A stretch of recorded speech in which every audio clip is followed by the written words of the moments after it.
ముద్దుగుమ్మ సృష్టి కలెక్షన్స్ కు హాయ్. ఇప్పుడు చూసారు కదండి, నేను కట్టుకున్న శారీ కనుక చూసారంటే చెక్స్ శారీ ఎంత ఎలిగెంట్గా ఉంది చూడండి. రెడ్ కలర్ అనగానే వావ్ అనిపిస్తుంది ఎవరికి కూడా చూస్తే. ఎంత బాగుంది చూడండి. రెడ్ కలర్లో చెక్ శారీ వచ్చేసి స్మాల్ బార్డర్ వచ్చేసింది జెరీ వర్క్తోని. అండ్ బ్లౌజ్ కనుక చూసామంటే ఈ విధంగా గ్రీన్ కలర్లో వచ్చింది. చిన్న చిన్న ఫ్లవర్స్ అనేది ఇక్కడ వచ్చాయి చూడండి జెరీ వర్క్తోని. చాలా ఎలిగెంట్గా కనిపిస్తుంది. ఈ శారీ కనుక చూసారంటే కొంచెం నాలా పొద్దుగున్న వాళ్ళు ఉంటారు కదా, వాళ్ళు కట్టుకుంటే చాలా స్లిమ్గా కనిపిస్తారు. నేను అబద్ధం చెప్తాను అనుకుంటున్నాను, అబద్ధం చెప్పట్లేదు. నా పాత వీడియో చూడండి, అందులో నేను ఎంతో బొద్దుగా ఉన్నాను అనేది మీకే తెలుస్తుంది.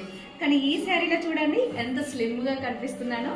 సో బొద్దుగున్న వాళ్ళు ఈ శారీ కట్టుకున్నారంటే చాలా అందంగా చక్కగా నాలా కనిపిస్తారండి. నేను అందంగా లేకపోవచ్చు, బట్ అందంగా ఉన్న వాళ్ళకి చాలా సూపర్గా ఉంటుంది. సో ఇలాంటి శారీస్ కావాలి అంటే ముద్దుగుమ్మ సృష్టి కలెక్షన్స్ని అప్రోచ్ అవ్వండి. బాయ్.